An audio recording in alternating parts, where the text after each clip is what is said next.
Welcome back, everybody, to this week's live episode of the DCL Duo podcast, brought to you by Karen. Hi, Path Unwinding Travel. There it is. Hey, Karen. It's great to have you on. For everybody watching at home, I should also say this: these bonus shows are also, these live episodes are also brought to you by the good folks over at the DCL Magazine or WDW Magazine. And if you want to head over and get your copy of DCL Magazine right now, head to dcl-magazine.com to get the special edition DCL Magazine. We're hoping to make it a thing. If you use the code DCL Duo in their store, that's DCL Duo, all caps, you get 10% off everything in the WDW Magazine store. Let's make it a thing. It's a really cool magazine. We've talked about it a lot. We really want to keep having this magazine come to our inbox. But we invited Karen on. We're going to start doing once a month a little special spot with Karen and hopefully the folks over at WDW Magazine too. And so, Karen, got to talk some ABD, Adventures by Disney. Got to talk some news. So before we bring Chad on for the show to talk about his cruise out of San Diego on the beautiful Disney Wonder, I'm wearing my Wonder ears, by the way, to get in theme.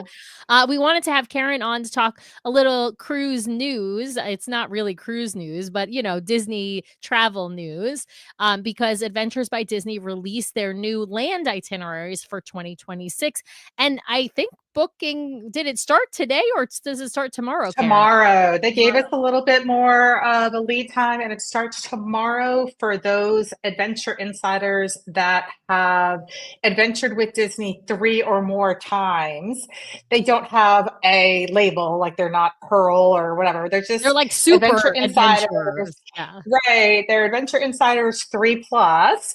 And so that starts tomorrow. And then there's a cadence that goes through the next day for adventure insiders that have adventured at least once, and then other folks that have status with Disney Cruise Line or DVC, and then the general public. So 2 new itineraries released for the 2026 season. There is the most incredible new Greece itinerary. That looks so good, Karen. Oh my God. It looks so good. And so if you heard me talk about Greece before, it was summer or just May of 2023. Can't believe it's been 2 years. Actually, 2 years ago this week that we were launching. There was a group of, I think, 7, 8 of us that were all on the adults only Greece ABD. And I left there like crying and saying, I want to do this again. Like ABD needs to have more time in Greece. And because there's so much, so much to experience there. And, they've been in Greece for years and years. It's one of their really established itineraries. So here it is, finally a new way to adventure with Disney in Greece for 7 nights. So if you think like the 9 night is too long, you can do 7. Yeah. And 8 days, right? Yeah. Yep. I haven't figured out if you can do it back to back. Can I say the photo of people snorkeling over ruins and looks to be like crystal blue water? I was like, sign me up. That looks so cool. That looks so cool. It looks so amazing. There's a lot of water activities on this new itinerary. It only overlaps with basically one activity, which is visiting the Acropolis in Athens. They both start in Athens and they both visit the Acropolis, which seriously, you could do that twice. And then from there, it completely diverges and different destinations, different experiences. Oh my gosh. I am just like so excited. Well, and you have Switzerland now, cheese, more cheese, and wine and chocolate. There's actually 2 activities in a week that are chocolate on that Switzerland itinerary. I was just looking at it and I was like, this is amazing that there's cheese. There's a fondue dinner. Which, you got to do. Never a fondue. Also, all right. And I also love that the hotels that they're staying at are like Swiss hotels. Like you're really going to feel like you're in Switzerland. They're not staying at like a Marriott or a Hilton. They're staying at really nice local local hotels. So well, and that one's an I'm just 8 so day excited. as well, right? That's an 8-day Yep. itinerary. And then of course you Yep. still have like South Africa ABD on that list, or there's a Yes. whole bunch You've of got, like you've Asia, got Some of right? Costa Rica. I decided today, I don't usually wear props. I don't wear my ears too often, but a lot of people don't realize, and I don't think this is too much of a spoiler, is that you get pins on Adventures by Disney. And I don't think most people want to even trade these because they're No. so special and they're really exclusive to every like town that ABD visits. So this is my lanyard from actually, it was my second Adventures by Disney, and you could tell that because this was a 2. You also get a Oh. pin for your number, and now I have one that's 6, I think. So Oh my this was my gosh. second, and you get, for people that have gone like dozens of times, they have to commission like special pins because, but there's pins and there's all kinds of surprises. And some of the South new Africa. trips have adult only. They've Yeah. reserved some adult only adventures, so that's kind of cool too. Absolutely, Yeah. absolutely. And it's usually those adult only ones are like the shoulder season, like Mhm. May or September. So, it's a great time to go, and 18 plus. So like May can still be like, we went with our college age kids in May. They're considered adults, and it's a great time to kind of go a little off season, maybe beat the heat in some of these places. Yeah. So We're also gonna yeah. have a couple of upcoming shows on other Adventures by Disney adventures that we haven't covered before. I know we've got one at the end of this month with Gail and Kara talking about the Tulip one, basically the one that A goes to Holland. preview, Uh, of our cruise, I yeah, think, for exactly. A preview 2026. of our 2026 podcast cruise on Adventures by Disney. And then we're also going to have this summer, our friends Haley and Drew, they actually won the Costa Rica ABD Oh through my like a gosh. contest. And so they're going to come and talk to us about that. Now, their opinion might be skewed because they got it for free, but we've heard really wonderful things about the Costa Rica ABD. Yeah. So I think I think you went on that one, right, Karen? Yep, this lanyard Yeah. is from Costa Rica, and it was my second Adventures by Disney, and that was actually booked and paid for before I even owned my Path Unwinding Travel. So we did Central Europe with the grandparents and the kids. I think 12 years ago now. That was our first one, and we were addicted. It had always been like a bucket list thing. And it's definitely like, if you're a Disney cruiser and you're looking for just a new, like, you're kind of like, oh, I need a new destination. I need someplace new, different to go, but you just love Disney and you love traveling with Disney people. This is like the next step, right? I mean, it's definitely, I always say pricey, but priceless. And, but definitely, every destination, like well, they don't have Antarctica anymore, but otherwise every continent. Yes. Now, Karen, tell folks how they can book through you and how they can also reach out to you if they want more information about the DCL Duo podcast cruise on Adventures by Disney in July of 2026. Absolutely. Come to mypathunwinding.com/DCL Duo. That's the easiest way to know that you heard about us from the DCL Duo. But you can also just go to the website and fill out a form and let us know. We always ask, how did you hear about us? We're all over Facebook, My Path Unwinding on Facebook and Instagram. And we have an Adventures by Disney Facebook group that also throws in some Nat Geo and Tauch bridges. So you can check us out there. And love to send you more details about any adventure, but also, yes, there is still space available on that river cruise. That's going to be amazing. Yeah. And the dates are scrolling across the screen for that. It's going to be really, really fun. We're super excited about it. Yes. Yeah. And I forgot to say, we're also going to have Tracy and Michael on in this summer because they're going on an Italy land-based adventures by Disney.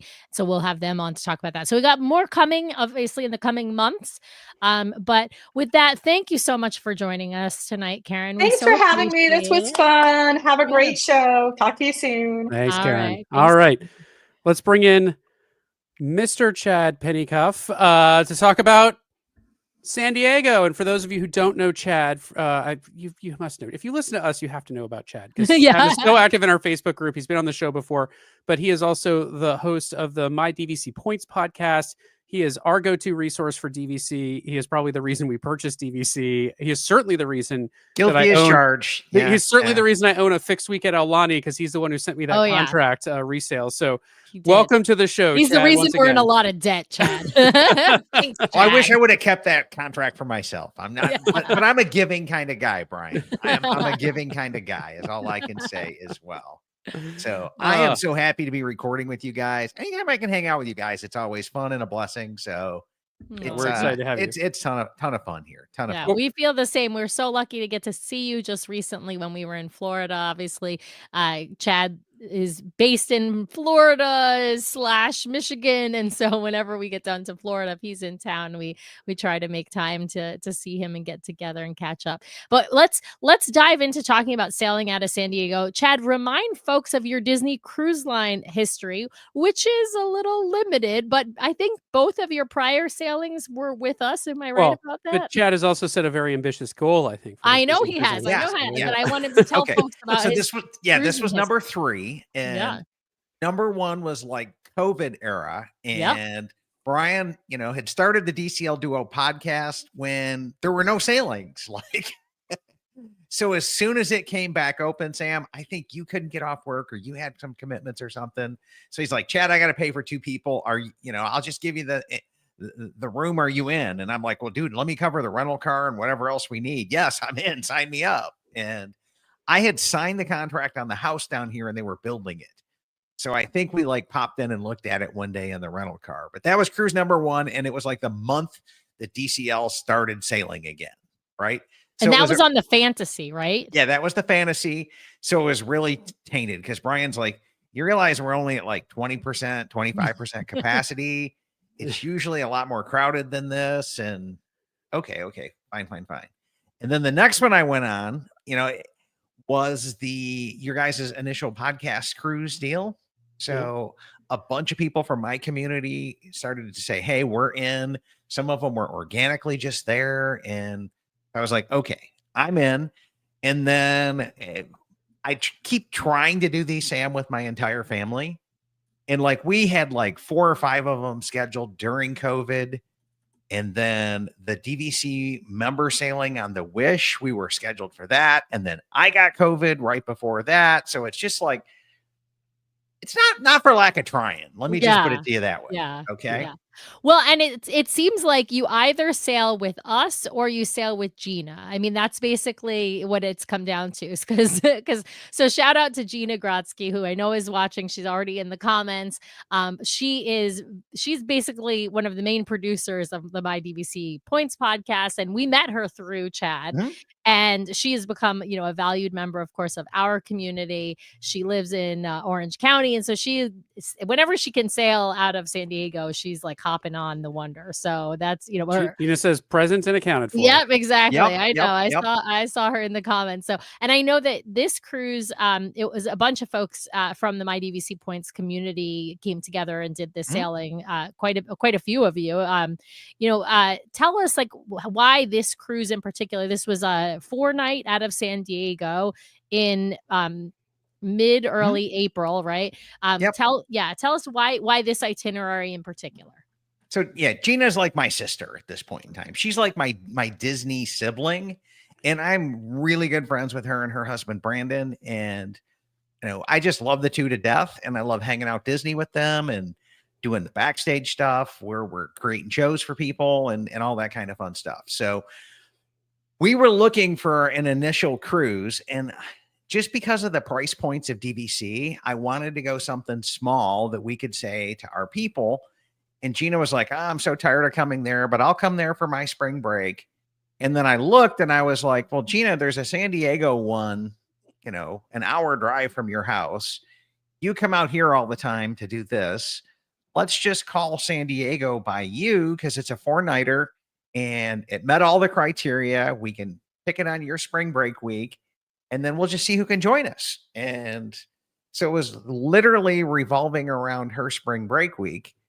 And then And it checked off the bucket of getting you your third ship, because I know you have a goal of hitting all of the ships, which is going to become harder, of course, at the end of this year when the adventure comes out. Although I know you've got plans to get on the adventure as well, but or future plans. So jealous. I know. But well, listen, they're not concrete plans yet. So maybe we can make it happen too, but we'll see. But yeah, I know you're trying to hit all of those ships. So this checks off that ship in the list as well, which is fantastic. Now tell us, this was you and your son Lincoln, who is, remind me, 12? Yeah, he just turned 12 in February. And so he got to hang out with us on the last ship, and now he's an official DCL addict. And more so Pinocchio's and the ice cream place. But that's another story, right? But yeah, so he's a super fan of this. So I begged, borrowed, and plead, and my wife agreed to let him come out of school. And then this is the last time that can happen, because it was just too big a problem, and he didn't follow through on homework. And oh, that's always Dad, I'm all done with 2 days. This was like day 3 of the cruise. I'm thinking we're good. Okay. No, I'm done with 2 days of one class. Yeah. Okay. Like, dude, you're killing me here. Like I made promises that you would do work, and now you're not. And I know. Listen, that whole school thing, it's just kind of a problem because it gets in the way of my vacation timing. All right. It really does. And I love how our son's school gets in the way of your vacation. So yeah, I'm just joking because let's be honest, Brian, we have actually like really buckled down for this, particularly next year, because Nathan starts middle school, in making sure that he's missing as little school as possible, with one exception, which is for the Disney Destiny, Disney Destiny Maiden. He's gonna miss like an entire week of school. So yeah, no judgment here. I'm just saying, like, yeah. It's rough. It's rough. Well, let's dive into talking about what you guys. I know you guys spent a couple days in San Diego. Let's just give the highlights from the time in San Diego, because obviously we want to talk more about the cruise and focus in on the ports you went to, and of course the onboard experience. But what were some of the highlights, and where did you stay in San Diego? So we used Hyatt points and stayed at the Hyatt. What is it? The Hyatt Grand something. It's like a half mile up the ports from DCL ship dock, right? So I thought it was right there, but it was a little farther away than I liked. So it was like a $6 or $8 Uber to get down there with the bags, because I wasn't hauling all the bags down there, right? But it wasn't a bad walk at all. We actually walked right by the cruise, and we were just checking out the town. Could it be the Manchester Grand Hyatt San Diego? That's it. Yes. Yeah, it is. That's in a great area, though, from the standpoint of you're right by that seaport village, which there's a lot of good little restaurants and stuff over there. So not a bad location, but not walkable. But I mean, it's walkable to the port, but it's not walkable to the port with luggage is the issue, right? That's we could have done it, but we brought the fish extender luggage. You know what I'm saying? So like, never again. Never again. I'll tell you that for those out there listening, there's 2 hotels that we really like that are really, really close. I mean, like literally right across the street from the port. One is the Intercontinental, one is the Spring Hill Suites, and the other one's the Marriott Residence. And they're all like right together in 2 buildings. And then there's a Wyndham right there too. Wyndham is probably the most centrally located to the port. Yeah. I mean, there's not much daylight between them. So if you really want the show up, stay at the hotel, walk across the street, you really want one of those that's like right across from the port. But we've walked all the way down to where your hotel was, Chad, before to grab tacos at a place in there, the name of which is escaping me. But yeah. Puesto. I'm looking at the restaurant. We did have Puesto. We did. That was pretty good. Yeah. We actually ate there, and my son liked it so much. He was like, "Dad, can we go back?" And I was like, yeah. Oh, and yeah. I think they were on like a Sky Miles dining, like bonus points program too. I got a little email from that. So I was like, oh yeah, okay, we definitely go back there then. For anyone who knows Chad, he knows like Chad is like down the rabbit hole in all of the points stuff. Like if you want points and miles, man. Right. If you want to learn how to game the points and miles system. In fact, Chad has a great episode of his podcast that is all about like which credit cards are the best for points and miles and all of that. And literally you can go down the rabbit hole, but just reach out to Chad because he will give you all of his secrets. It's Better just yet, whether or not you can subscribe to the new and upcoming YouTube channel called Miles to the Mouse. Oh, and so look at I that. am like honing my two superpowers of Disney and credit card points and miles, and just figuring out how people can make the mouse more affordable. Because I mean, at the end of the day, we all want more mouse for our money. Like That's it's just, I have an unquenchable desire for the mouse and a finite amount of money. So like that is the quandary I'm in. If you're in the same quandary, go ahead and drop us a subscribe over at Miles to the Mouse channel. Awesome. I didn't even know about that project, Chad. That's awesome. That's like, it is exactly merging your two loves. I love that. All right. Yeah. Well, yeah.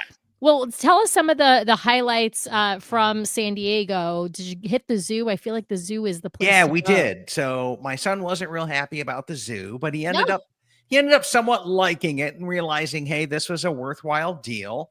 And I'm like, this is, it has a reputation of the best zoo in the entire world. Like in terms of zoos, it doesn't get better than San Diego. Yep. And we're like a 15-minute Uber ride away. Yeah. It is the best zoo in the world. The only thing it's missing is pandas because those are at the National Zoo. That's literally the only thing that you will miss out on at the San Diego Zoo. Everything else there is amazing. Yeah. Okay. And so, yeah, we have a decent zoo in Detroit. We have like a huge penguin thing. But I've got penguins here in Orlando at SeaWorld. So I'm good. Like I'm good on penguins. Yeah. Any other highlights from San Diego? Any places that you would, in particular, that you would recommend? I know I saw you got a picture in front of the Midway, which is of course something you gotta do. I think you hit up SeaWorld in San Diego as well. Any of the things that you did that you would say this was like a highly recommend, other than the tacos at Puesto? Yeah, I mean the zoo you kind of have to do. Okay, Yeah. It's just one of those things. And then being a theme park junkie, where like Gina and they have like annual passes or some kind of a teacher pass, and I have a platinum pass for SeaWorld here in Orlando. Mm-hmm. So I didn't have to pay to get in, so I only had to pay for Lincoln, and we just wanted to go check out the other park. San Diego is much nicer than Orlando, like night and day nicer than Orlando. It's like Disney versus like not like they can hang with Disneyland in terms of their cleanliness and upkeep. Okay. Wow. In Orlando, we're kind of the bottom park. It's still a great park to come in and bring your kids and see the animals, and they're growing as a coaster park. But I needed that like comparison between the two to come back in and do all of that. Right. So yeah, had to check that list off, and we will go back to SeaWorld in San Diego as well, because there was a few coasters that were down that we didn't get to check off our list. So yeah, I'll tell you a few spots that we love to recommend too. One is in terms of a site to see, which is downtown. You don't have to take cab or Uber anywhere, which is it's the ship. I can't remember. Midway. I said the Midway, Brian. Oh, you said the Midway. Okay. Sorry, Yeah. I was dealing with listener comments. And then if you're in San Diego, did you make it by chance to either Little Italy or to Old Town? Because they have great Mexican food in Old Town, and they also have some great food in Little Italy. Did you make it to either of those places? We didn't make it to either of those. Okay. So, because it was, we came in on a Friday night, we had Saturday, we had Sunday, and then Monday was just, get up, pack, enjoy ourselves, and make it down to the cruise port. And one day at the zoo and one day at SeaWorld, that's kind of plenty to fill your time. Yeah. Well, let's talk about embarkation and, the lineup for, arrival at the port, boarding, all that kind of stuff.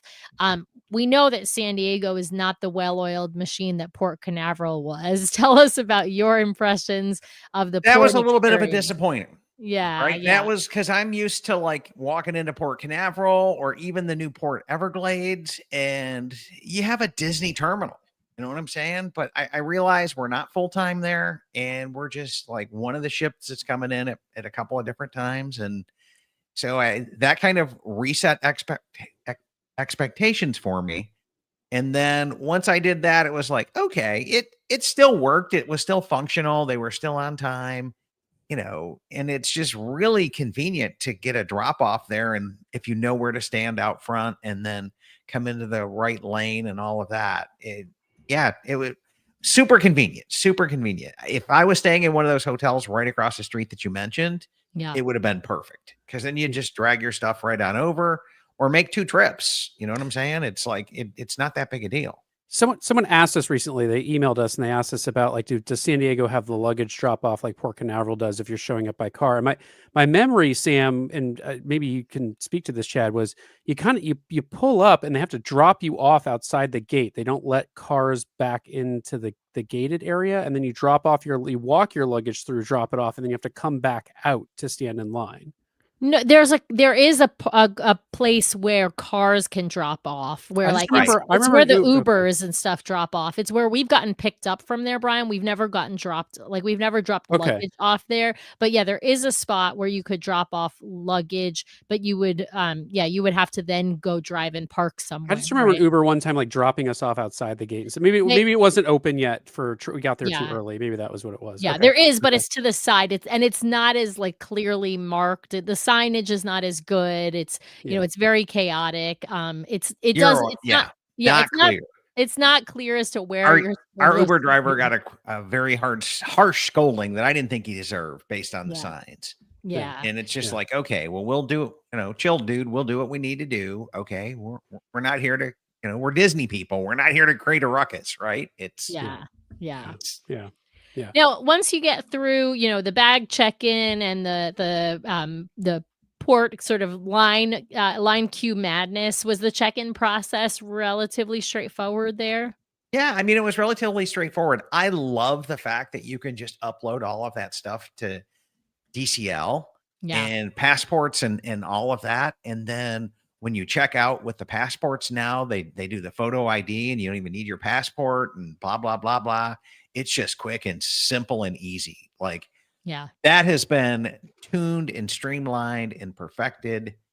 Yeah, no issues whatsoever there. Love it. All right. Well, let's jump into onboard. You go through obviously the gangway. You enter the atrium of the beautiful Disney Wonder. Is your first time on the Disney Wonder, but you've been on the Disney Magic, so not like a huge difference. But first impressions of the Wonder. Anything really surprising about that experience? It seemed like really nice and new and clean, like it had been through a dry dock recently, and I kept going through there and I was like, no, Sam and Brian used to say this was their favorite ship up until, this last one that came out. Yeah. And so I was like, okay, I had pretty high expectations and we liked it. And Lincoln and I really liked it, but I think he missed the slide from the Magic. Yeah.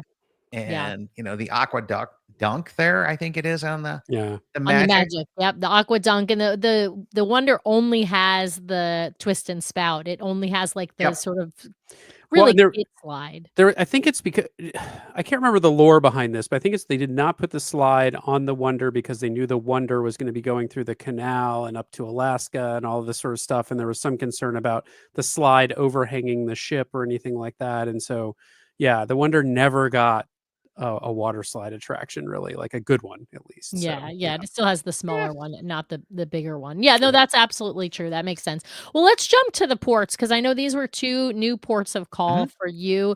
You went to Ensenada and Catalina. Is that the order? Did you go to Ensenada first and then Catalina second? Catalina first and then Ensenada. Okay. Now, I know you, Chad, so I'm going to guess that you did not book a Disney Cruise Line excursion, that you decided to explore on your own, or you booked something outside of Disney. No, we didn't do anything. Okay. We did get off the ship to both places. But that was just because I wanted to go around and explore. Yeah.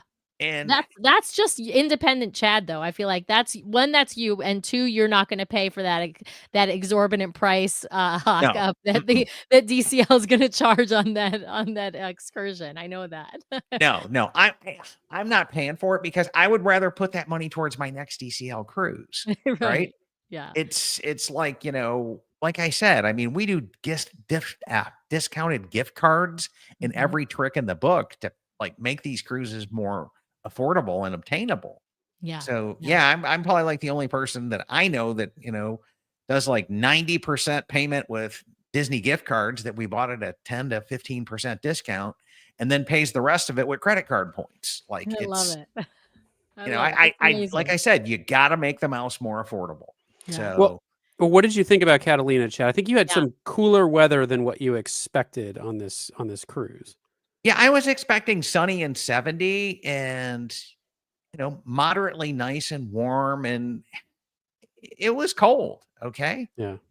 I mean, I have made the fatal flaw the last 3 years, and every year I keep saying I'm going to quit leaving Florida in snowbird season. Like the snowbirds have it right. Yeah. Like stay here. No, make everybody else come here. And so yeah, next year I'm trying my best to stick to it, Sam. Like, I'm trying really hard to stick to it next year. But it was cold, okay? Yeah. And I'm sitting here going, man, I had sunny 70 and 80 and no humidity in Florida. Like, why did I leave? And We heard it was quite foggy as well. Is that right? oh my gosh, like that fog was, I could deal with the fog, Sam. Okay. I could deal with not seeing too far. But the problem is in Catalina, you have to like tender the ship at this like micro dock. Okay.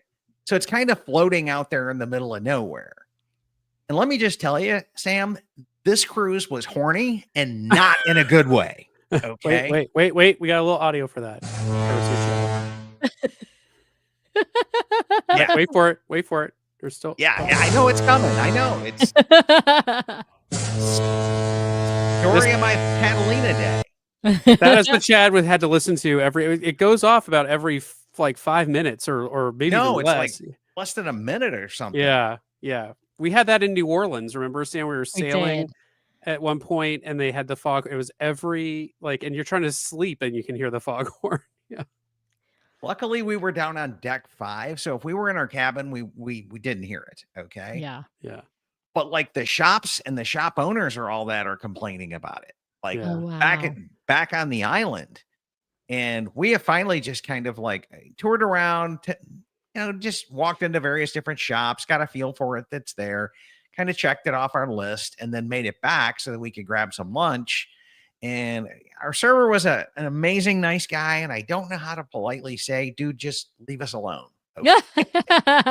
It's like we were trying to eat lunch up on deck and just scarf it down. And he was on deck duty and nobody's up there. He was working one of the fast casual places on the pool deck, and you guys were eating on the pool deck, and he just starts chatting with you. Yeah, he was on like bus duty or something for the pool deck where the side we were sitting. So he would walk by, stop, chat for a minute or two, go back, turn around, come back, stop for a minute or two. And I'm like, dude, no, I just want to like get my food down and get out of here. And he's wearing, earplugs because he's just like, this rarely ever happens, blah, blah, blah, blah, blah. But I'm telling you, Sam, we were nice to everybody. Like as a podcaster, when I got that file specifically because I knew I would be talking with Brian about this cruise. That is the actual horn recording.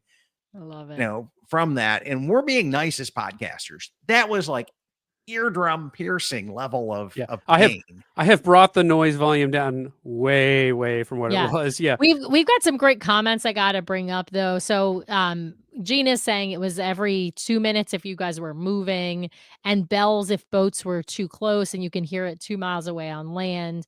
Taryn is saying that they had horns in Alaska one day and night, and people in verandas did not sleep well. It's the one time there was a bit of inside stateroom envy. So I totally could see where that would be an issue. So I want to go back though. So you got off in Catalina, you just kind of wandered the downtown area, the Avalon area. Yeah, the Avalon area. Like, what did you think of the port stop overall? I'll tell you what we did is rent a golf cart and kind of drive around the island a little bit, and then come back down and had lunch and wandered around, that sort of thing. But on a cold, foggy day, probably not a real fun thing to do. But would you go back to Catalina, Chad? I would definitely go back, and I would probably explore, because it's my second time there. I would definitely start to explore some type of excursions or some kind of activities or something to do there that's like unique to that port. Okay. Yeah, you I'm- can go see the bison, like, on one end of the island, which is like a national preserve, right? You can go see there's an excursion that Disney has, but I'm sure that third Mhm. parties book as well, that you can go see the bison. You can do an excursion that does, get you a golf cart. We just rented one on our own. Have cash, that's the one tip for that one. So there's definitely some slightly more active things that you can choose to do on the island. It's a small town though. So it's like it is one of those places I would love to go back and visit, but it's not like you don't need necessarily the whole day or even multiple days. But that was what I thought was perfect about Catalina. Yeah. It was like it's a one day. It is truly a one day port. It is you could see so much in a day and really kind of get an understanding of what it was. Like that's It's really adorable. yeah. Too. It is adorable. It's an adorable little town. So yeah. Yeah. Well, I would love to just like walk up into the houses on the hill. oh Right. yeah. And just Yeah. because I'm like so amazed, I'm going, tell me there's some back alley there or something that they don't have to carry groceries all the way up those stairs every time. Yeah. Right. Because that would get old. But I suppose like, hey, people do Stairmasters for, you got your own Yeah. built-in one here. Right. Yeah. Yeah. And people drive golf carts. I mean, there are some vehicles on the island. They're mostly like delivery trucks and work vehicles and stuff like that. But most people drive golf carts around the island. That's kind of their. Well, I think they're required to in most cases. I think there's like Yeah, well, a that's what I said. limit. I think there's a limit to how many, how many real vehicles you can have. And for those of you out there who are listening, are like, well, I got to get on a cruise to see Catalina. You can also visit Catalina. They have a ferry, right? ferry boats that leave from both Orange County and LA that you can head over. They have a hotel in Catalina that you can stay at, probably a couple hotels actually at Catalina. They even have a small airport, the Avalon Airport, called Airport in the Sky. It's up on the top of a mountain. It's a really interesting airport. I visited it one time to see it. Short runway, makes for some exciting landings. Small planes, not big. Yeah. And it's and most of the island is a preserve and a Boy Scout camp. Actually, they have a Boy Scout camp on the island. Oh, that'd be a killer place for Boy Scouts. Yeah, So, absolutely. yeah. Well, let's shift gears and talk about Ensenada. So Ensenada is only like, I don't know, 45 miles or something south of San Diego. So we're not talking significantly different weather down there. But did you have better weather that day? You were going out in Catalina. You're out in the kind of. It wasn't as ocean. cold. It was Yeah. still kind of nice down there, but it wasn't like frigid cold. But Yeah. I only packed one sweatshirt the whole trip. So that So sweatshirt got a lot of mileage. I was never so glad to take that sweatshirt off and throw it into the laundry when I got home from that like 10-day excursion trip thing Mhm. in my entire life. Because I never thought I would have to like wear the same sweatshirt day in. To me, it was like, okay, if I need it, it's here. I can wear it on the plane when it gets cold, if I have a window seat and whatever. Okay. No, it did not come off the entire time, except unless I was sleeping or showering. Like it's just on, right? And yeah, that level of cold. Yeah. Well, and the problem with these short cruises, like look, Catalina is up by LA, which is only a 2-hour drive from San Diego. Not even. Yeah. Not even, and no traffic, right? And then Ensenada is literally It's less than an hour Yeah, drive, or really maybe an true. hour drive from San Diego south. So yeah, it's really quite So it's, I close. mean, you're getting kind of similar. I mean, I think San Diego has some of the best weather in Southern California, even better than LA at times. But the weather is still fairly similar between all three of these places. So whatever it is in LA, it's going to be close to that in San Diego and close to that in Ensenada. So if And it's cold, it's April- going to be cold everywhere. Yeah. And April can be variable, right? You can have It's some spring. cool, It's it's spring. spring. Yeah. You can have some cooler days in April. You can have Yep. some warmer days in April. So it's not like reliably warm like maybe June, July. Yeah, and Tracy's saying it's not Florida. It is not Florida. It is decidedly not Florida, and I prefer it that way. But yes, it is not Florida. Yeah. Well, what did you think of Ensenada, and what did you guys get up to there? So Ensenada, I didn't have any expectations, right? Mhm. And I honestly didn't really want to get off the cruise ship there because I just hadn't heard anything that would lure me off there, right? The one thing Lincoln wanted to have a Mexican Coke in Mexico. And so we were hanging out with the Campbell family, and their son and Lincoln became friends, and they all decided they wanted a Mexican Coke in Mexico as well. And, it's something that they could, cheers to and post about. And so we set on a little excursion to go check out some shops, do some shopping. and the Campbell kids were allowed to buy like one item from a gift store or something along those lines. And that's what we did. We walked around the port. I was a little shocked when we got there that there was like a taxi, like a bus waiting there that charged like $3-4 to take you someplace. And then when it takes you where you get off, you're like, ooh, this is kind of sketch. But the whole place we were was just kind of super sketch, like third world country, not built for tourists level of activity there. Yeah, so we have gotten off and you can just walk across a little bridge and then down a kind of a boardwalk beach type of thing where they've got restaurants and shops and stuff and things like that. We've done that, went and had like tacos or something and came back to the ship.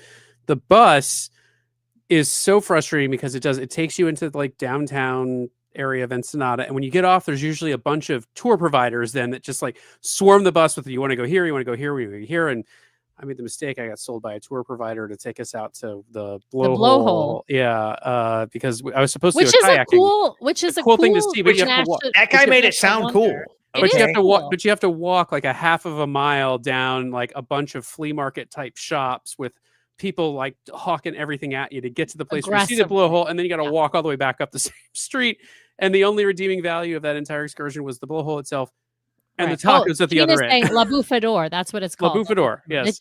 It is one of those things. It is a cool like natural wonder. So if you're interested in seeing a blowhole, it's very cool to see. But the experience getting to and from is not a cool experience. It's one of those like aggressive like people trying to sell you stuff.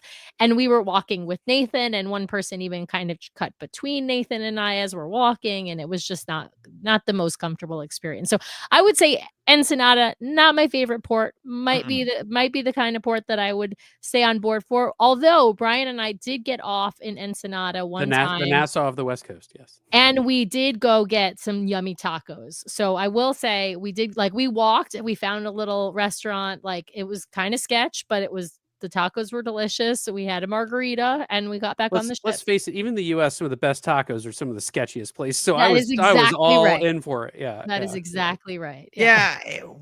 We should have tried the food. Okay. We should have like done that little bit of extra bit. But I really just kind of trusted the Coke from the factory in Mexico, right? And then we went to 7-Eleven and the Coke probably had one of these tops, right? One of these tops that you gotta.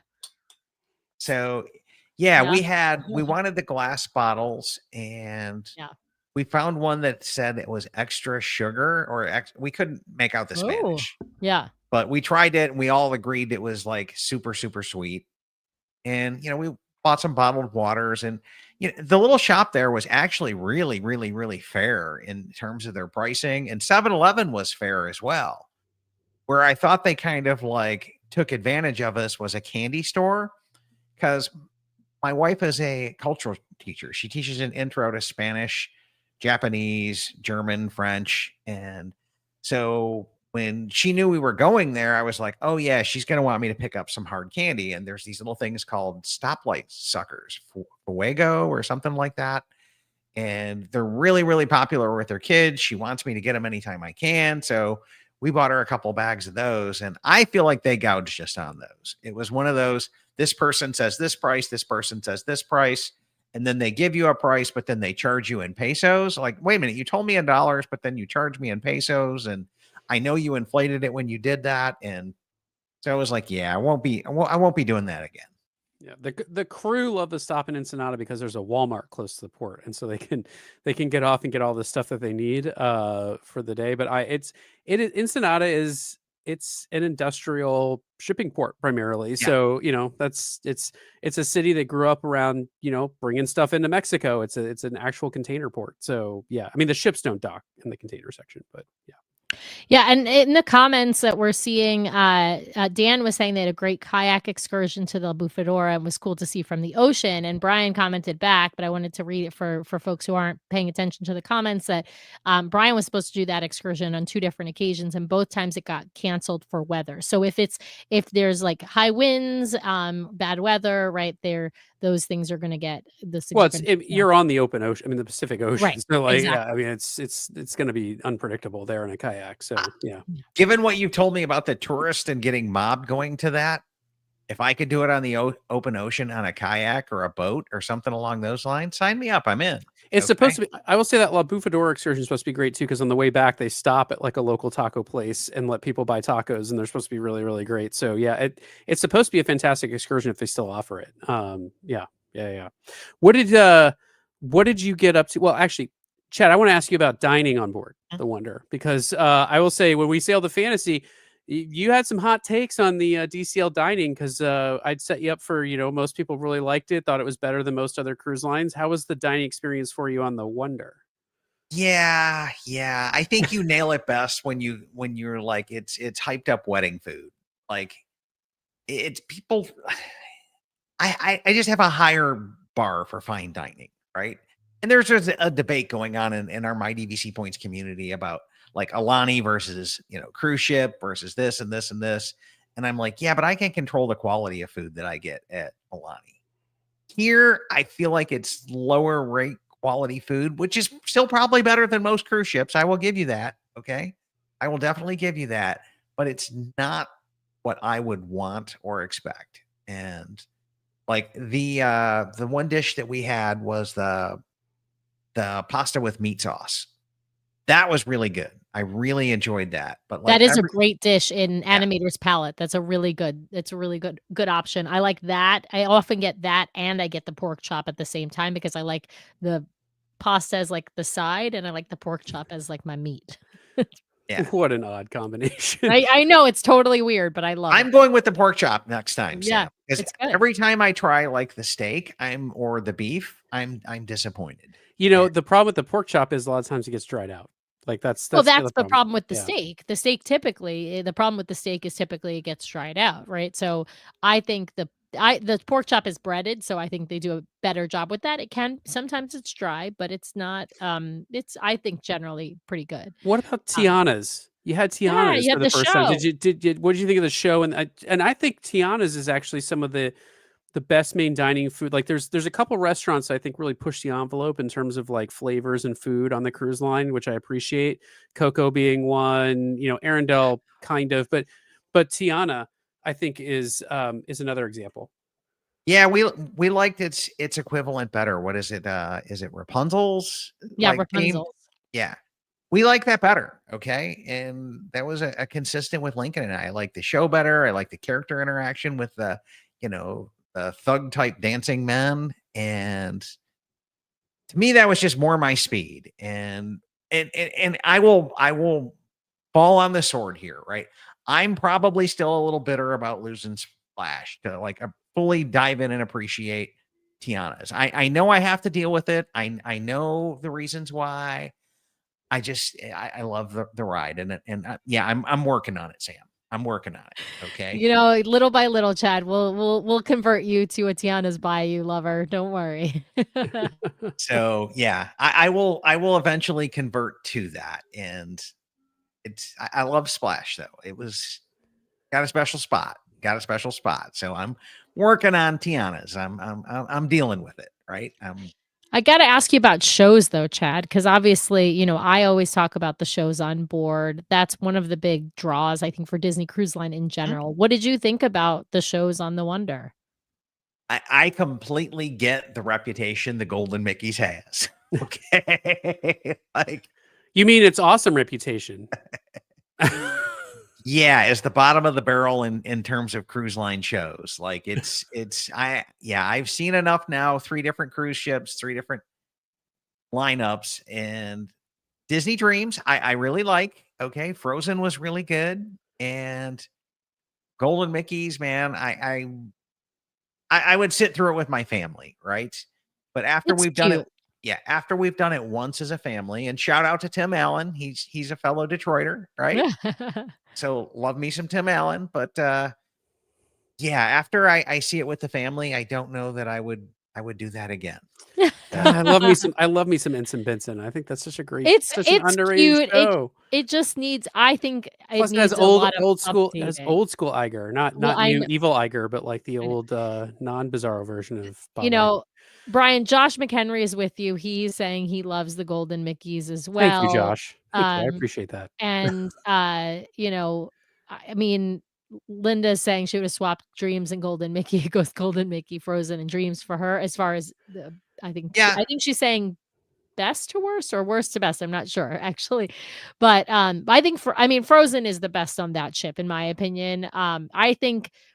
I think Frozen is a cut above both Golden Mickey's and Disney Dreams by a lot. I think there's some great musical numbers in Disney Dreams. I actually find Golden Mickey's to be like cutely nostalgic. So I actually kind of like it, maybe even a little bit more than Dreams, not because of the musical numbers. I think those are better in Dreams, but just it gives me the, the Disney nostalgia feels, which I appreciate. But as much as I love the Wonder, I have to admit that I talked about this on another recent show that we recorded, but like the Treasure is number 1 as far as show lineup, and actually the Magic is number 2 for me as far as show lineup, because the Magic has the Magic has Tangled, which is one of my favorites, and the Magic also has Twice Charmed, which is a really cute retelling. I like that one. Yeah, of Cinderella, and then it also has Beauty and the Beast? No, it has Disney Dreams as well. And so, so it's got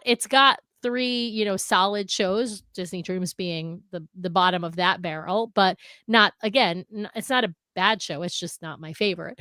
But yeah, I think the Magic has the second best lineup, but of course, you can't beat, Moana and Beauty and the Beast being on the Treasure. So it's not even at least until Hercules comes to the Destiny.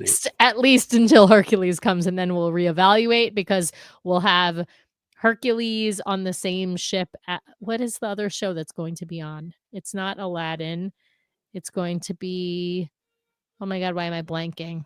I know Seize the Adventure. I can't remember what the third show is that they announced. If it was going to be, I don't know. You're asking the wrong guy. Frozen. Thank you, Linda. Linda's jumping in saying Frozen. That's right. Frozen. Thank you. And Taryn. I keep track of restaurants and drinks, not shows. Like, how am I blanking? How am I blanking on this? Right now, Frozen is already on 2 ships. So. Yeah, and I will say this, their performance of Frozen, I thought our Elsa was a little bit pitchy. Thought Anna was on point. Thought Elsa could have just used a little bit more. But of course, it's so hard to compete with Isa Mandel. The lady who like originally sings that stuff. Like Idina Menzel. Yeah, she's Idina. Yeah, there you go. Right. Yeah, she's just a whole new next level. So anything beyond that is this. But I will say this, their overall show and presentation of it, I just yesterday took some friends to the first time to the Frozen Ever After here in Hollywood Studios. And that show is like went down a couple pegs now. Yes. The one on the ship, I think, is the best version. Honestly, I think it's even better than the longer Broadway version, or the version we had in the Hyperion Theater in Disneyland, or the one that's in Hollywood Studios at Disney World. Like, I think the best version of that show is the Disney Cruise Line version. And Josh McHenry, you are cracking me up. I believe you're looking for Adele Dazeem. I can't remember who said that, but that was the funny. There's this funny clip on the internet with somebody, I can't remember who it was, who completely botched Idina Menzel's name on like an award show or something. It was hilarious. Well, I got to ask a kind of a penultimate question here, which is, okay, so you've been on the Fantasy, you've been on the Magic, now you've been on the Wonder. Like, what's your ranking right now of the 3 ships? Fantasy, it sounds like, might come out on top. Maybe the Magic? Fantasy is like a close second. Okay. Right. And I think if I were to do a full functioning Fantasy today, I might rank it up there higher. Right. Okay. But I'm going to go Magic, what we had of the Fantasy, and then the Wonder. All right. Even though I like the cleanness and the charm of this, it's just Lincoln and I both, it just, maybe it's because it was my first cruise with him on the Magic that I think that's going to have a special spot in his heart. Yeah. I mean, the Fantasy was our number 1 ship for a long time because it was the first ship we ever sailed on. And then, so we got more and more experience with different ships in the fleet. Our rankings kind of changed, but yeah. And they continue to change. I think it also is so dependent too. Like, you could go back on the Wonder in Alaska and just be blown away and decide the ship is amazing. If you'd had better weather, who knows? That's why I think Disney always asks what was your weather like? We're supposed to be doing, the Magic in Alaska. Okay. And yeah, so it's coming over there, and it's not the traditional Alaska ship. So we'll be checking that out and seeing how that works out as well. It would be And interesting to be able to do the aquadunk in Alaska. Oh, yeah, man. I'm sure Thank you, Lincoln will be Cole. on it. You know what I'm saying? It's challenge accepted from that soon to be 13-year-old as well. Oh And my goodness. My only gripe with their West Coast season right now is I wish they spent more time in San Diego, because it got shorter and shorter and shorter over time. And then, the Wonder went off to Australia and to do Australia and Alaska and Hawaii, and San Diego just keeps getting shorter and shorter and shorter. So I'm really hoping we see that like fully West Coast based ship set of itineraries soon, so that we can get a little more time out of San Diego, because I mean, for us, it's super easy to hop down to San Diego and get on the ship. And also it starts to cure the problem you're having in April, which is the weather is kind of hit or miss, right? And so you can get down there at a nice time of year and be on the ship when it's warm, or maybe do some of the 7-night itineraries to get all the way down to, Puerto Vallarta, and Mazatlan and Cabo, right? Cabo San Lucas. Yeah. Yep.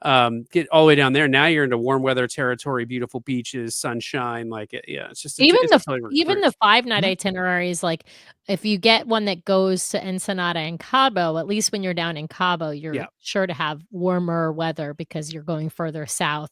When you're just going to Ensenada and Catalina, I think the message we should tell folks is, like, when you're just going to Ensenada and Catalina, like, you're going to have probably cooler weather unless you're talking like summertime. And right now Disney doesn't sail out of San Diego in the summertime because they're up in Alaska. So, that's sort of what you're looking at. Like, it's going to be a cooler weather cruise. It's not going to be the same kind of pool deck vibe that you're going to have in a ship in Florida. Before we got on the ship, I was all in on let's schedule this with the family, find a year when Laura and the kids and everybody's spring break aligns, but that's usually the last week in March. And so it's even earlier. And then I was like, no bueno. No bueno. They're not going to like that weather. You're not going to want to do that. Yeah. Not any earlier than April. Absolutely. I agree. I'm like, if we do one for spring break, we are going to come out of Florida, because it's just with the house here and an easy drive to Cape Canaveral in an hour, or 3 hours down to Port Everglades. We're good. Like we've got this. Okay. And yeah, so spring ones, I'm going to stick to Florida. And now I have set a goal of every year getting on a DCL ship, at least once a year until I get all these ships knocked out, and then we'll reevaluate. Then I'll probably be calling Karen to do some ABD work or something along those lines, because it's like you just gotta climb the chain here. Well, right? With your booking on the Adventure, you won't surpass us on sheer number of cruises, but you may get on the Adventure before we do and complete your full set of ships, right? Because that will be the one that we're going to be missing for a while. That one's summer of 2027, Brian. You still have time to We shoehorn that one in. You know what, though? In 2027, we got another maiden voyage coming that we have to plan for. So we don't. We don't. Not till 2029. No, because they're maidening in 05 for both the Adventure and the Destiny, and so then you'll get a 2026 hiatus, and then we're expecting at least one of the ships in 27 to maiden. Is that right? Is that right? That's the other Wish class ship, right? Is that the last of the Wish class ships? Oh my goodness, I can't even. And then one maiden every year thereafter. No, it's like every 2 years thereafter. No, it's 27, 28, 29, 30, 31, 32. That gets you to the 13 ships. Yeah. Oh my God, don't. Is that including the OCL ones? Yes, that'll include the Tokyo one. The Tokyo one is the 2029 one. That's the one I was confusing with. Well, Chad, you got to tell us, like, what do you got set up next? And let's set aside park trips, because you're at the parks like all the time because you live down there part-time. But tell us, what have you got lined up as far as cruises? So right now it's just Alaska 2026, and then we're still working out the details because the schedules haven't come out yet. But I'm gonna try to sneak onto some like last minute Florida resident ones, because I'm only at 3 and I need to have 5 under my belt before I go to Alaska so that I can get to some. You got to get on the Dream and the Wish, and then eventually the Treasure. I know for you that 7-night is going to be harder to fit into the schedule, but yeah. Well, I feel like I need to hit gold before I get to Alaska. So I'm going to have to find some like 3-nighters here on the Wish or something along those lines. So I'm going to have to like shoehorn some in there just for status reasons.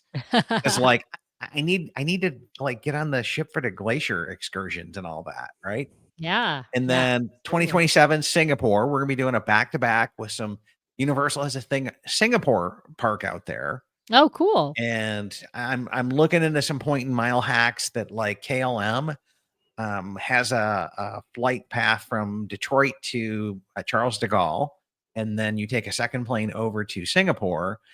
But the neat thing about them is they allow you to book like a 3 or 4 day layover without any additional fees. So you're talking Disneyland Paris is what you're saying. Yeah. Yeah. Obviously. Yeah. Because next Tuesday, Sam, I head off to Shanghai. And that's like an epic point and mile trip with, I'm celebrating 30 years of friendship with my friend that, you know, we're Disney ride or dies together, right? So we've been to land and world together multiple times. And so we just decided we were sitting on a bunch of point and miles from Delta, and we both have status with them. So we booked on points, and then he threw his Delta Diamond upgrades to it. So we've got Delta One coming and going. And it was like, I don't know, $150 out of pocket going to Shanghai direct from Detroit. And then we use more miles to get down to Hong Kong, and then miles to get up to Tokyo, and then Delta One with miles again from Tokyo straight back to Detroit. So it's amazing. An epic 2-week trip where you're going to hit all 3 of the Asia parks. I think that's amazing. Chad, are you going to be talking about that on the My DVC Points podcast? Yes. Or are you going to talk about that on your new podcast, talking about, you know, it'll be both of them or right? both. Yeah, it'll definitely be both of them. So I'll have to do some trip reports, and I am going radio silent while I'm in China. Like, I am not messing around. I am looking at just buying another phone to just put the apps on there that I have to have while I'm in China, and that's it, right? I am like sticking by the rules there, no VPNs, no nothing, and I'm just going radio silent. Once I get to Tokyo, if I have my real phone with me, which I don't even think I want to bring with me, then I'll start to do some posting there, but we'll cover it all when we get back, right? Yeah. And awesome. Yeah, so that's the good news there. Well, Chad, why don't you tell folks how they can follow along with you, how they can find you and find both of your podcasts, and follow along with all your adventures? Yeah, so you can find My DVC Points on any podcast player that's out there. You can find us on YouTube. And best yet, if you really have questions about DVC, the best thing to do is join the My DVC Points community group on Facebook and post your questions in there. I read everything that's posted. I usually comment on them. If I feel like something's missing or something's there, you can also tag me in there as well. And I'll definitely see it and reply to you and give you at least my thoughts on the answer in that group. And so will other people, right? And I will say this, Chad's podcast needs to come with a black box FDA warning. Once you start listening, you are likely to get some add-on-itis and want to buy some DVC. So it is an infectious podcast. It's such great energy. I love the stories that you tell of members and all the great information you provide too, but I love those member story shows that you do. So it's a fantastic show. It's a fantastic and we have to blame you for all of our add-on-itis. So hey, my shoulders are broad. I will take it, right? I will take it. Yeah.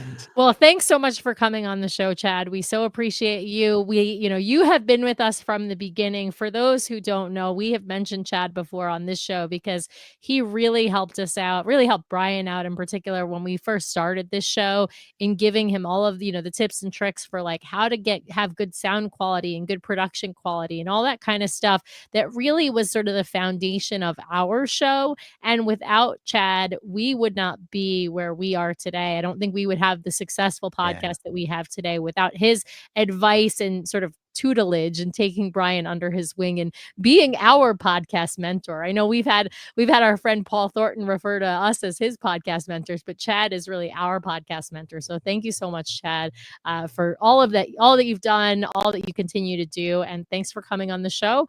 And we will be back next week. We have a special Mother's Day episode coming up next Monday night, our usual time. So that's 5:30 p.m. Pacific, 8:30 p.m. p.m. Eastern. We will have Alex who is second dad to the right on his blog, and we've had him on the show before, but his wife Audrey is going to come on as well, and we're going to be talking about DCL favorites for moms. So join us next week, and with that I'll just say have a wonderful evening and thanks for joining us. I think we got to end on thanks everybody, we'll see you next time.